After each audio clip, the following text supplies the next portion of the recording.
7:08 a.m. ETGLENDALE, Ariz, AJ. Pollock ventured into the free agent market with no expectations. What he experienced, as time went on, alarmed him nonetheless. "It was kind of a weird process, something I've never gone through before," he said. "You have teams that are telling you they're interested. Next thing you know, you look up and it's January and you're like, well, when is this thing going to start rolling? How do the best at each position rank and what tier of production do they fit in?" Positions: C, 1B, 2B, SS, 3B, February 18th, of February 19th, SP, February 20th, RP, Feb. 21. Pollock now stands among the fortunate ones. The Los Angeles Dodgers expressed tepid interest early, then traded away a couple of outfielders and signed Pollock to a 4-year, $55 million contract to make him their everyday center fielder on Jan. 26, 18 days before the official start of spring training. Camps throughout Florida and Arizona are humming along now, with full squad workouts less than a week away.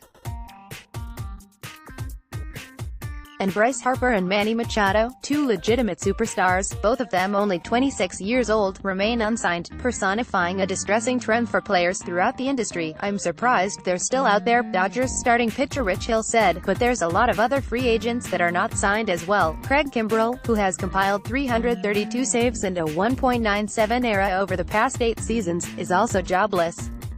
So is Dallas Keuchel, a Cy Young Award winner, who averaged 13 wins and a 3.28 ERA from 2014 to 2018, and so are the likes of Carlos Gonzalez, Mike Moustakas, Adam Jones, Marvin Gonzalez, Matt Wieters, Carlos Gomez, Josh Harrison, Jose Bautista, Evan Gattis, James Shields, Gio Gonzalez, Clay Buchholz, Bud Norris, Tyler Clippard and Ryan Madsen, solid players who make up a comically long unemployment line. He's 37 and throwing 99. Baseball's best comeback story will be playing out during spring training. Passan. It's a concern that could spark labor wars that might someday lead to another work stoppage, and it's a topic that fills the air in clubhouses like that of the Dodgers.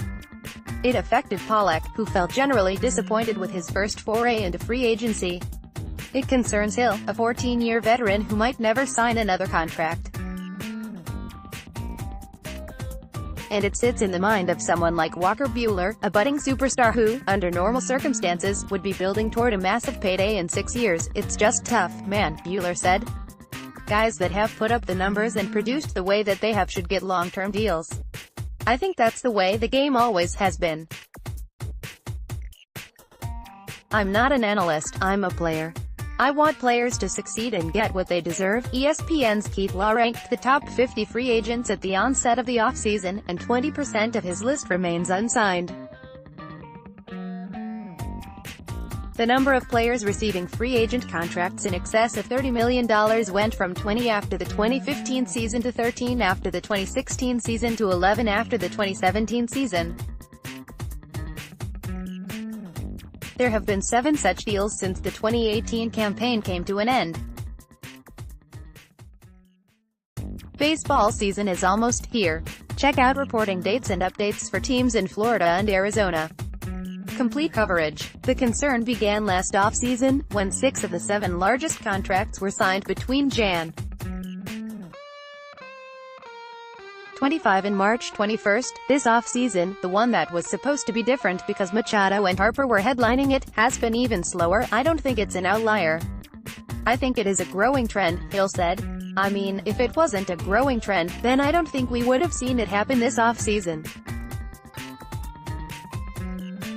2 off-seasons in a row is definitely concerning. It's weird," Pollock said. "It seems like there's not much urgency on the team's end to get things done. There's some really, really amazing players who are still out there.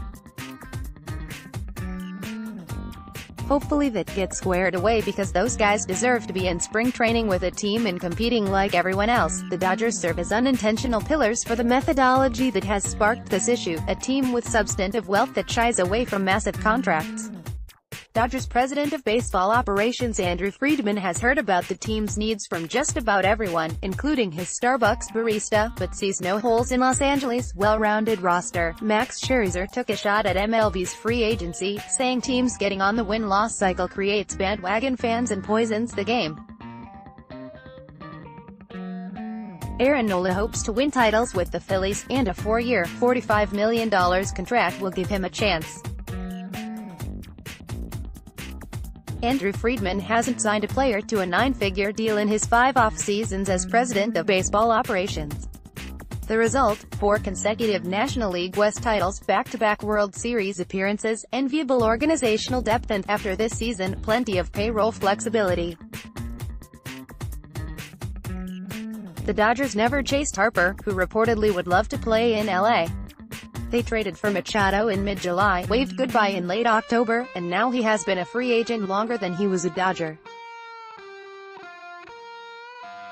Their wait continues. When we were growing up, guys like that were signed pretty quick, Buehler said, speaking in general terms about Harper and Machado. I haven't been in this game that long, but you have to have the best players on good teams. Reasonable solutions are scant, as it's hard to punish executives for exercising prudence. Ideas have been floated about rewarding teams that spend a lot, or punishing those who lose too often, or perhaps even compensating young players based on performance rather than service time. One thing is certain, by the time Buehler could potentially become a free agent in 2025, something will be different with regard to baseball's financial structure. It's far enough away for him to maintain hope. Everything kind of irons itself out eventually, Buehler said. We'll figure it out.